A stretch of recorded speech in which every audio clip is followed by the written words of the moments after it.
Are you still reading syllabus mechanically and not sure about what to make out of it? क्या तुम्हें hidden syllabus के topics पता है?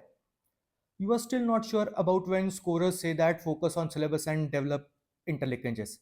The answer lies in this session of SIP 2026, which talk about the decoding the main syllabus. I, Nikhil Joshi, who has appeared for 3 UPSC interviews and has been consistent scorer of 400 plus marks in the GS, would like to share you a recipe for scoring 420 plus marks in GS, which is focusing on PYQs, which most of us already do, but the hidden aspect or the game changer would be the syllabus subhead. And here you need to focus on reading between the lines of the syllabus and deciphering what are the hidden syllabus subheads. Say there is a GS2 topic which syllabus subhead which talks about structure, organization, functioning of executive and judiciary. If you have a certain understanding, you would know that this can be a very big topic. Particularly if you are smart enough, you would catch that there are two different contours that are being highlighted here. They not only talk about the judiciary but also about the executive. So though they in the beginning may seem to be a different contours and different topics, they are interlinked. Let me explain you how. So if we start with the judiciary, there are only 5 6 topics that are probable, and if you have developed content over these 5 6 topics, you can write any question on judiciary. Any question means any question. So first topic would be of judicial appointment. Rather than talking about how the first judge's case was, second judge's case was, third judge's case was, there will always be a question discussion around how judicial appointments must be made more inclusive.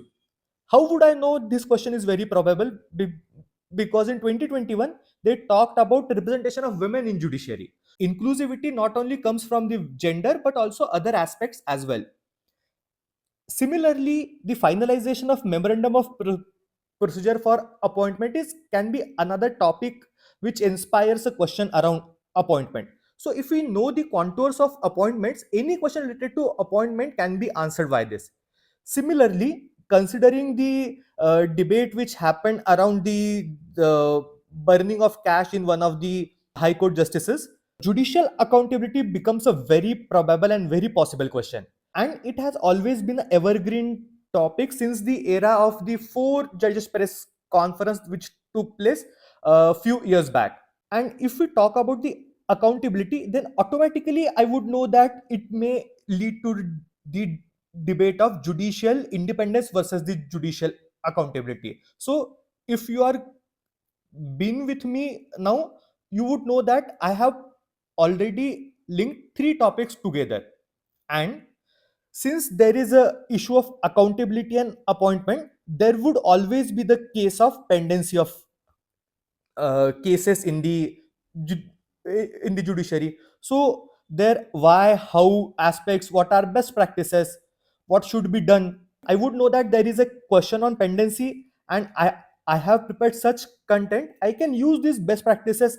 I can use these arguments in answering questions around the accountability as well. Similarly, if there is a pendency and if I am talking about what should be done, automatically one solution comes with the ADR, which is alternate dispute resolution mechanisms.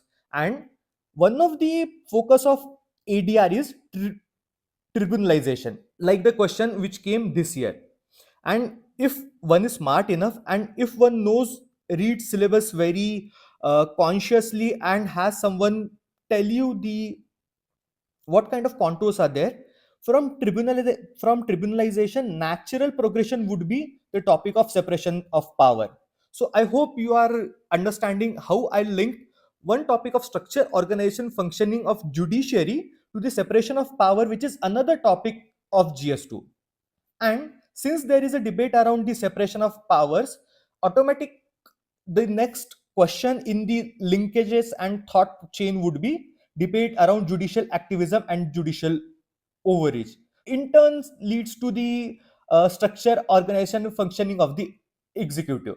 So I hope you got the gist whereby I started something from the judiciary interlink three different topics, very probable PYQ based topics, to arrive at a concise mind map or the graph of things whereby interlinkages are established. Such interlinkages would mean that you can readily cross utilize the content, the data, for writing very enriched and very value added answers. Talking about how it should be done, our program of SIP, which is of selection, interlinkages, and placement, would similarly do this exercise for the entire syllabus, whereby we would be discussing about the syllabus PYQs and syllabus topics and PYQs to arrive at a ready-made concise topic identification list that would ensure that you would have something, a roadmap to develop content upon.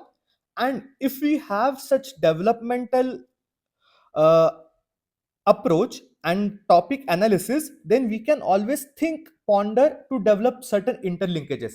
And of course, to complement it, we would be having a loss program to give right one-on-one interactions and complete feedback. Till then, Jai Hind.